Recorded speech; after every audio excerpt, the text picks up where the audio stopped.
السلام علیکم۔ Video channel کے ساتھ میں ہوں آپ کو ہوسٹ محمد سرفراز۔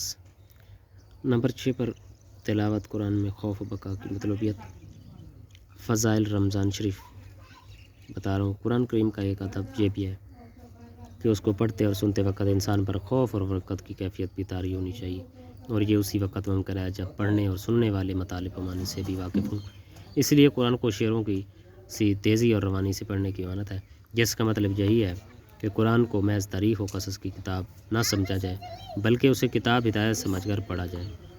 آیات وعد و وعید اور انداز و تبشیر پر غور کیا جائے۔ جہاں اللہ کی رحمت، مغفرت اور اس کی بشارتوں اور نعمتوں کا بیان ہے، وہاں اللہ نے ان کا سوال کیا جائے، اور جہاں اس کے انداز تخویف اور عذاب وعید کا تذکرہ ہو، وہاں ان سے پناہ مانگی جائے۔ ہمارے اسلاف اس طرح غور و تفکر سے قرآن پڑھتے تو ان پر بعض دفعہ ایسی کیفیت اور رقت طاری ہوتی کہ بار بار وہ نعتوں کی تلاوت کرتے اور خوب بارگاہ الہی میں گڑ گڑاتے۔ سننے والے بھی غور و تدبر سے سنیں تو ان پر بھی یہی کیفیت طاری ہوتی ہے۔ حدیث میں آتا ہے کہ ایک مرتبہ نبی اکرم صلی اللہ علیہ وسلم نے حضرت عبداللہ بن مسعود رضی اللہ عنہ سے فرمایا، اقرأ علی، مجھے قرآن پڑھ کر سناؤ۔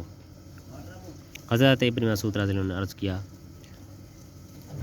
اقرأ علیک و علیک انزل، میں آپ کو پڑھ کر سناؤں حالانکہ آپ پر تو قرآن نازل ہوا ہے۔ آپ صلی اللہ علیہ وسلم نے فرمایا، میں اپنے علاوہ کسی اور سے سننا چاہتا ہوں۔ چنانچہ حضرت ابن مسعود رضی اللہ عنہ نے سورہ نساء پڑھنی شروع کر دی۔ جب وہ اس آیت پر پہنچے، فَكَيْفَ إِذَا جِئْنَا مِنْ كُلِّ أُمَّةٍ بِشَهِيدٍ وَجِئْنَا بِكَ عَلَىٰ هَٰؤُلَاءِ شَهِيدًا، اس وقت کیا حال ہوگا جب ہم ہر امت میں سے ایک گواہ حاضر کریں گے، اور اے محمد صلی اللہ علیہ وسلم ان سب پر آپ کو گواہ بنائیں گے۔ تو آپ صلی اللہ علیہ وسلم نے فرمایا، حسبک، بس کرو۔ حضرت ابن مسعود رضی اللہ عنہ فرماتے ہیں کہ میں نے رسول اللہ صلی اللہ علیہ وسلم کی طرف دیکھا تو آپ کی دونوں آنکھوں سے آنسو جاری تھے۔ نبی صلی اللہ علیہ وسلم اس طرح غور و تدبر سے قرآن پڑھتے اور اس سے اثر پذیر ہوتے کہ جن صورتوں میں قیامت کی ہولناکیوں کا بیان ہے، آپ صلی اللہ علیہ وسلم فرماتے ہیں کہ انہوں نے مجھے بڑھاپے سے پہلے بوڑھا کر دیا ہے۔ آپ صلی اللہ علیہ وسلم نے فرمایا، مجھے سورہ ہود اور اس جیسی دوسری صورتوں نے بڑھاپے سے پہلے ہی بوڑھا کر دیا ہے۔ دوسری روایت میں ہے، حدیث صحیح الجامع صغیر ہے، مجھے سورہ ہود اور اس جیسی دوسری صورتوں، سورہ واقعہ، مرسلات اور عما یتساءلون نے بوڑھا کر دیا ہے۔